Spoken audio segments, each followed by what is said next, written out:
Hey everybody, Dr. G here. I'm a licensed clinical psychologist and body language expert, but today we're not going to be analyzing body language. Today we're going to be analyzing Ruby Franke's journal.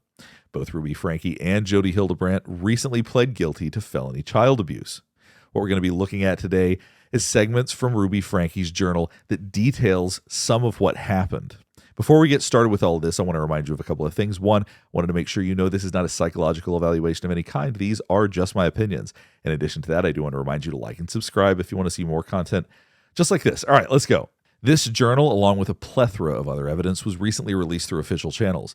Before we get started analyzing it, I do want to caution you. We're going to be talking about some very disturbing things. Some passages from this journal might be very upsetting. Just wanted to make sure you knew that before we got started. Okay, let's jump right in. 6:30:23, R refuses to do wall sits. He says he is done. 7:1:23, R is to stay outside, sleep outside, only to come in to go to the bathroom and shower. I assume that's what that part says. It's blocked out. One thing you obviously already noticed, we're going to be using the initials of the children. Their names are redacted, so R and E are going to be how we're going to refer to the children. R is a boy, E is a girl. One thing that emerges immediately is a lack of compassion in anything that she states. R is to stay outside. Sleep outside. She even wants to specify this. She wants to make sure that it is specified. He's going to sleep outside. The cruelty is highlighted because that's what matters at this time. The cruelty, hatred, and anger are the things that stand out. Those are the things that matter. This is going to get very complicated, but I want to help you understand better what some of this means, or at least how I interpret some of this. Let's keep going. It's all going to start to tie together as we continue on. 7:14:23. E refuses to work, screams, has hair shaved off. Think about these being the points that stand out to her. Refuses to work. This is all about power and control. So refusing to do something would be the ultimate sin in those situations. You're not doing what I want. You refuse. She points out that she screams, which probably is also something that enrages her. That's another way she doesn't have control. If a child is screaming, you don't have control over them. So that also stands out to her. Has hair shaved off. And there she goes, wants to highlight the control that she had. So she's going to refuse to work. She's going to scream. She gets her hair shaved off. You scream, you do things that make me feel like I'm not in control, then you will pay a price for that. And that is, once again, a theme that's going to come up over and over again throughout all of this. July 9th, 2023. R turns 12 tomorrow. I never envisioned him being 12 and still pooping and peeing himself. Satanic choices lead one to becoming destitute, even in the most affluential homes. Now, I want you to look at what's juxtaposed here. So she's talking about a child who is using the bathroom on themselves, and then following that up with satanic choices. So rather than having compassion and going, my child is in crisis, these behaviors are going on and I need to help, that is his satanic choices, that he is making choices that are evil. So she's associating her child's behavior and his suffering with evil. This is not mysterious. She's very, very clear that that's exactly how she feels. But I want you to keep in mind the amount of anger and hatred that we're going to see perpetuated through all of this. Because if you're wondering, is this a mental health crisis? Is this somebody who's psychotic? I want to talk to you about what's not consistent with psychosis, but I'll wait until we get to some more of the more intense content. So the next day, it's R's birthday. He doesn't even know what month it is. Also tremendously concerning. If my child was 12 and didn't know what month it is, I would be wanting to intervene and get them help. E and R have been in so much deviant behavior, they won't control their bodily functions. Doesn't specify what she means by that, but it could have to do with going to the bathroom, could mean something else. It's unclear. They are both furious their selfish, sinful lifestyle is being intervened upon. I told R he imitates a snake. He slithers, he sneaks around looking for opportunities when none is watching. And then he scurries. If he wants to emulate the Savior, he needs to be 100% obedient with exactness. No wavering, no hiding.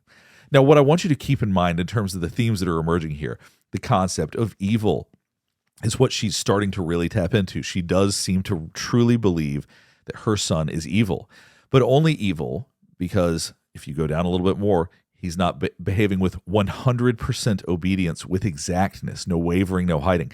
100% obedient with exactness. That is someone who needs absolute and utter control. This is where it's starting to sound a little bit more delusional.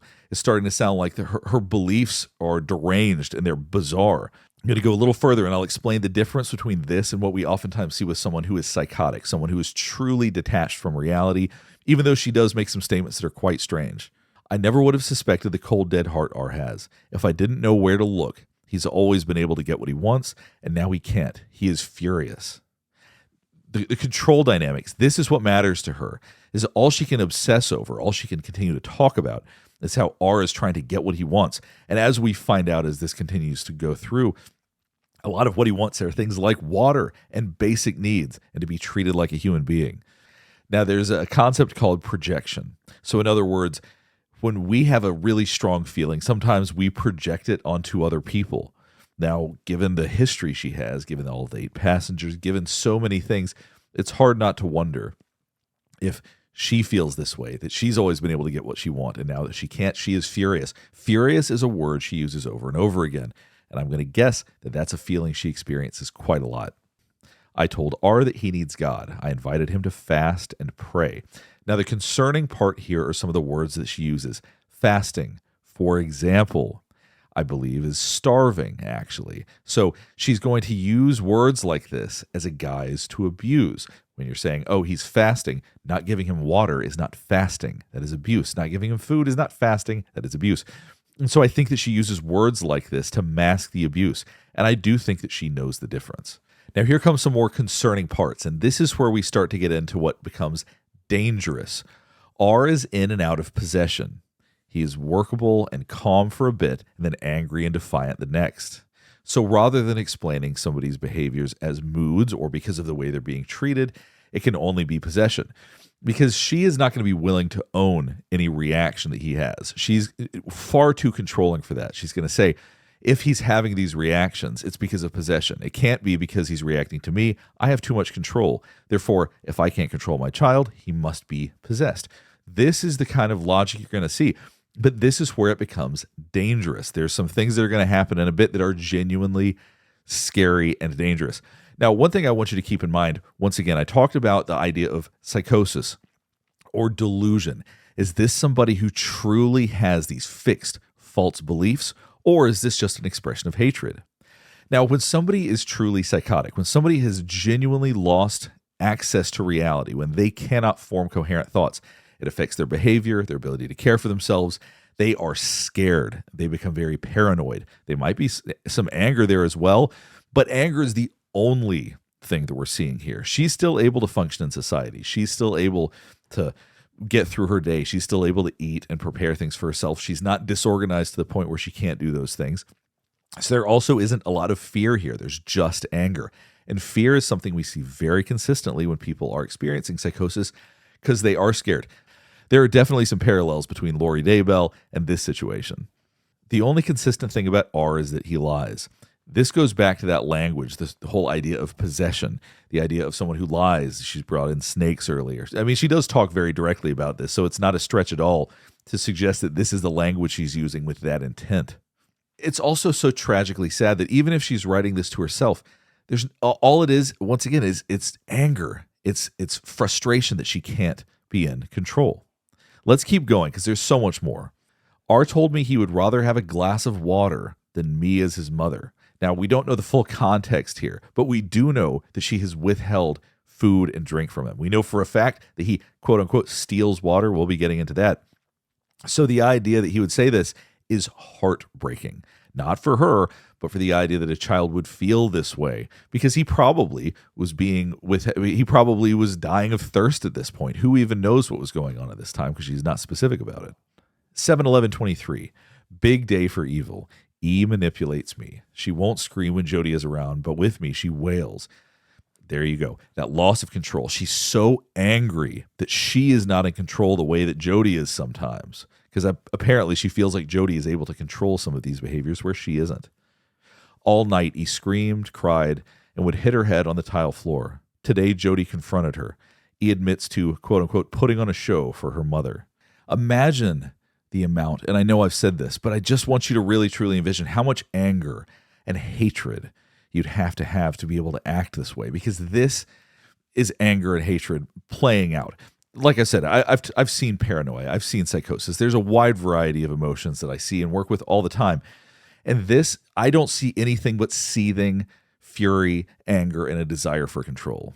describing her as to want to be, quote, pitiful. This sounds like Jody speak. The idea that this is, quote, weak, that would enrage her, that you're not allowed to be weak. You can't be pitied. As we've seen through many of the Connections videos, Jody had no problem being critical and pointing out everybody else's flaws, but immediately she would get defensive about anything going on with her. She wanted sympathy. She wanted everybody to see how she was suffering. It's exactly the same way. Not able to see outside of their own bubbles. Ruby and Jody feel so bad for themselves, but the idea that somebody else would want sympathy or would be hurt or would be in any sort of pain enrages both of them.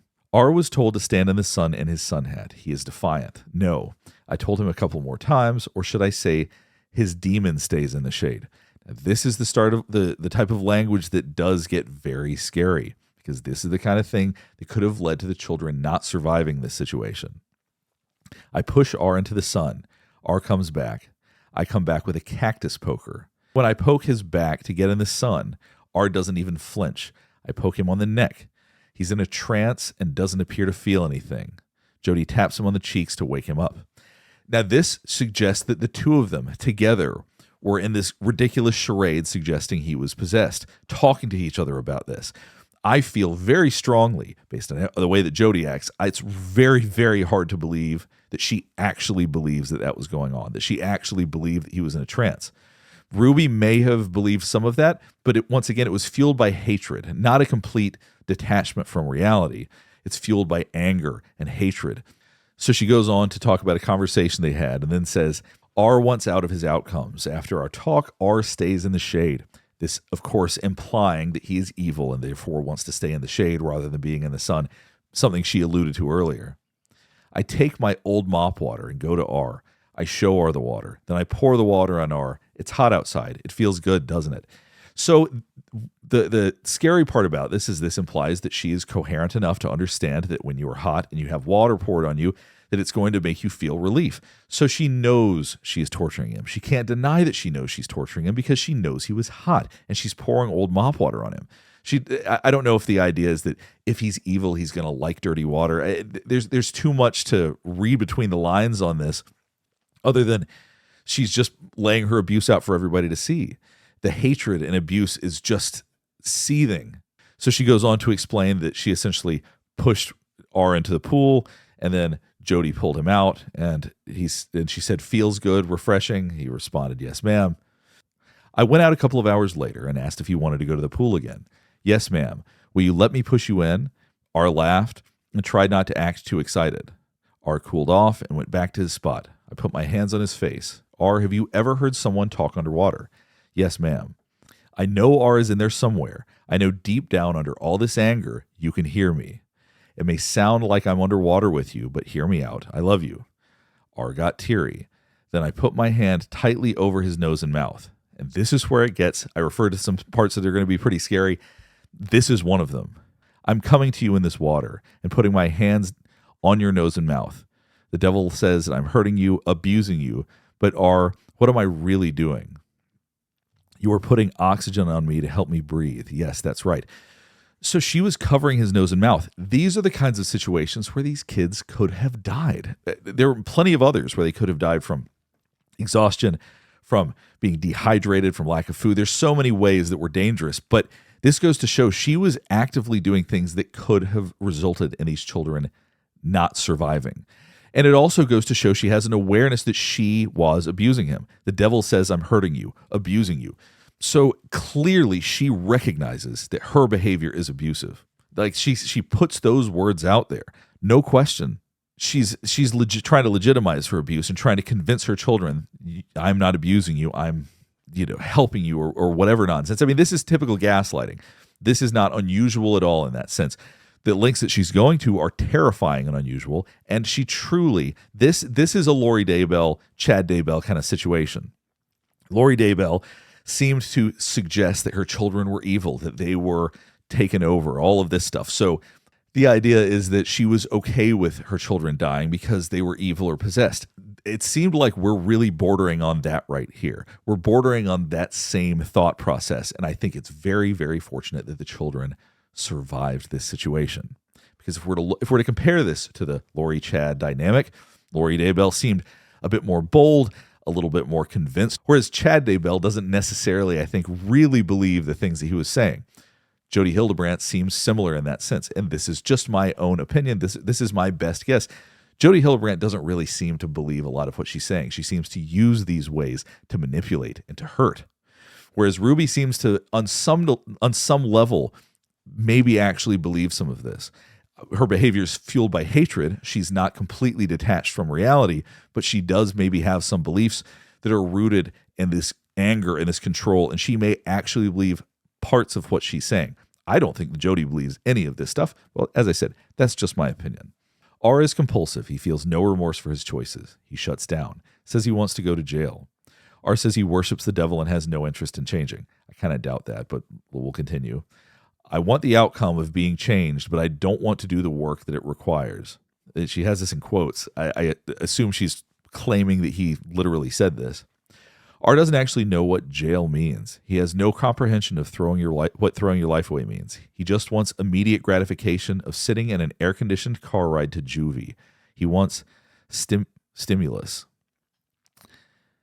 So she's saying that he's saying he wants to go to jail so that he can get into an air-conditioned car. It's so deranged. This is so deranged. And you had somebody, Jody Hildebrandt, who was along this ride with her and saying, you're making all the right choices, egging her on. There was a synergy, a terrifying synergy between the two of them. Because if you have one person that's going off the rails, hopefully you've got somebody to counterbalance that, to say, hey, let's take a step back, or somebody that can save these kids, or somebody that says, you're being abusive, I'm contacting authorities, whatever it is. These were two people that were bouncing off of each other and agreeing with each other's behavior and pushing each other to further extremes. R stole water. He was angry and looked like he wanted to fist up. I put my hands on his shoulders and I told him I love him. I told him he has no idea what he's doing. The fact that this is a mother trying to prevent her son from consuming water. She needs so much control. And this theme probably goes way further back than all of this. And that's why we can't say, well, Jody Hildebrandt caused all of this, because I think there's a lot of these same themes in 8 Passengers. I think that her and Jody made each other worse. I think that that's probably true. But I don't think that these beliefs, these behavior, this hatred, I don't think this started with this whole Jody situation. But for a mother to have a problem with her child drinking water it's as bad as anything I can think of. I can help him. I told him, give your demon friend a message for me. I will not rest. I will not stop. I will not leave. I will fight him until the day you die. That is, once again, a very, very scary line, because it implies that him dying might be an acceptable casualty. That's how I read it. Maybe that's not what she meant, but that's certainly how it sounds to me, which is that if he dies in this process, then he does, because she's going to win this fight. And if she sees winning this fight as covering his mouth, keeping food and water away from him, making him stand out in the sun, then it seems like him dying would be an acceptable loss to her. A couple of lines down, then I looked in R's eyes and with power and authority commanded, get out now, go. Immediately smiled, cried, slumped, softened, he's gone, he left. So the idea that it goes back to that need for power, that need for control. I have the ability to control the situation, because what she really wanted was absolute control over her children. This was not about possession. This was not about demons or any of that stuff. She wanted her children to behave exactly as she wanted. I took E and R on a car drive to a gas station. I told E she was never going home. Can you imagine telling your daughter that she's never going home? I showed her pictures of her on a swing under the big tree. This goes along with the other types of torture. Psychological torture, of course, rather than physical torture in this instance, but torture nonetheless. And if we're to skip down a couple more lines, I stopped the car and we all got out to view the sunset. I told E she needs to stop her fantasy. She is not innocent. She can become innocent through repentance. Don't waste more time. Think about what this means. This is all about do exactly as I say, and I want complete control over everything. Once again, she's not talking about things from any sort of legitimate religious perspective. She's basically saying, I have to be in absolute control of every single thing you do, and I have to know that I'm in control. I have to know that I've broken you. That's the way that this reads. We're going to skip down a little bit. E told me she figures they'd been here 8 weeks. I asked E if she felt like she had made progress over the 8 weeks. Yes! Exclamation point. I told her she was delusional.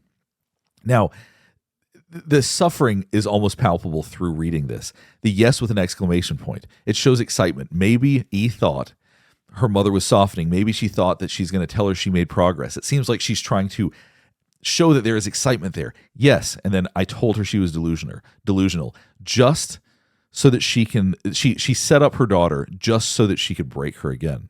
I told her she was delusional. She has made no progress. She continues to lie and manipulate. Last night, her screaming and trance headbanging were evidence of no change. Think about everything that we've read so far. It's just Ruby talking about the ways that she wants to control and abuse her kids. That's it. She's talking about it consistently. There's no ounce of any sort of sympathy, empathy, or anything else. Something she references in the next section that she says a lot also is talking about her love. And unfortunately, I've watched a lot of these connections videos, so I really understand what that means. It means that they can abuse, they can torture, and they can just say, well, it's all love. That anything that is a complaint, anything that is pain is a weakness. Anything that is abuse is love. This goes exactly along with Jodi's teachings, and that's why the combination of Jodi and Ruby was so dangerous. I think that these things have probably always been there under the surface for Ruby, but nobody legitimized them. Nobody said, yeah, you should do all of these things and more because it's legitimate. And then finding ways from what she might have considered a legitimate perspective. She saw Jodi as an authority, and so she would defer to her in all of these situations. All day, E makes rhymes about, my mom starves me and calls it fasting. So at least the child knows that she's being starved and under the guise of it being fasting. I hope that the children didn't believe the nonsense that their mother was saying. My mom won't lift 2 fingers and bring me food because all she does is lie in bed and eat brownies. My mom says that she's the most loving mom in the world, blah, blah, blah. If I can't ever go home, then what's the point in being obedient? I'm going to run away. Jodi helped me intervene after work. Allowing lies to be spewed gives the devil a platform. This goes back to the way that Jodi talks, basically saying you have to abuse, and if you don't, then you're the one that is giving into the devil or whatever nonsense it is that she says. Articulating lies reinforces possession. The longer the lies are allowed to be spewed, the larger the intervention and physical intervention needs to be. So this is how Jodi and Ruby play off each other. So Jodi will come in and say all of this like, yes, Ruby, you're doing the right things. You should hurt them. You need to abuse because if you don't, they're going to get worse and they're going to get more possessed. And so it reinforces the idea that being in absolute control is not only preferable, but the only way to do things. And so, as I said, Jodi and Ruby play off each other. They make each other worse. Although I think that Jodi, as I said before, I don't think she actually believed half of the stuff she says. She just uses any skill she can to maintain absolute control in these situations. I cut off more E head. I assume she meant hair. We doused her with water in the dog wash. E said she wanted to run away. Jodi told E that she has no idea what is waiting for her. So this goes back to the idea that they know what they're doing. Putting her in the dog wash, they're just trying to abuse this girl. Some of this stuff is too disturbing to read word for word, so I'm going to summarize part of this.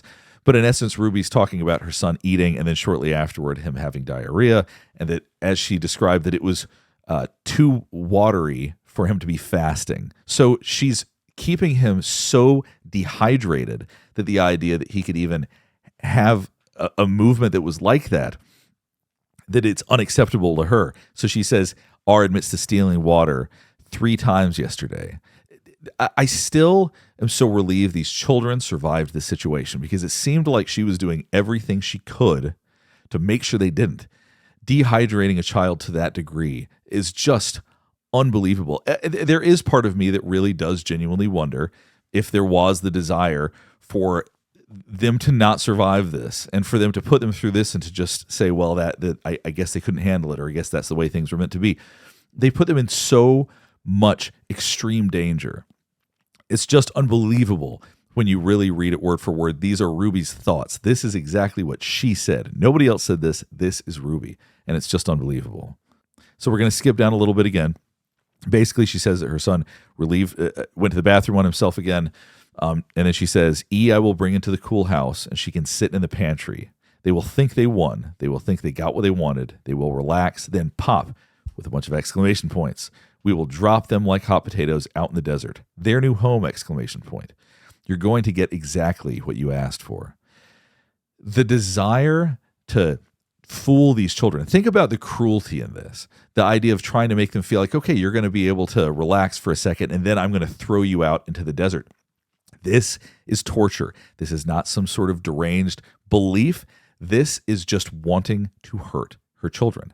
This is pure unfiltered sadism at its absolute most dangerous and its worst. Whining is the devil's voice. She even underlined this. So anything that irritates her, anything that frustrates her, makes her feel out of control is the devil's work. And I don't even think that she really believed that fully. I think she partially believed it. Like I said, I don't think Jody believed that at all. But I think that Ruby kind of believed it. And that's why we see the difference in behavior. When Jody got arrested, she was terrified. She was freaked out. She knew that she was in trouble because she has an awareness about all of this. Ruby seemed a little bit more detached in the sense that she seemed passive aggressive. She seemed angry. She seemed like she thought she was more powerful than she actually was. So I think that she may have believed she had power in this situation. She may have believed that she had more control than she really does. I don't think she believed everything in the literal sense, but I do think she believed enough of it to believe that she was a powerful person.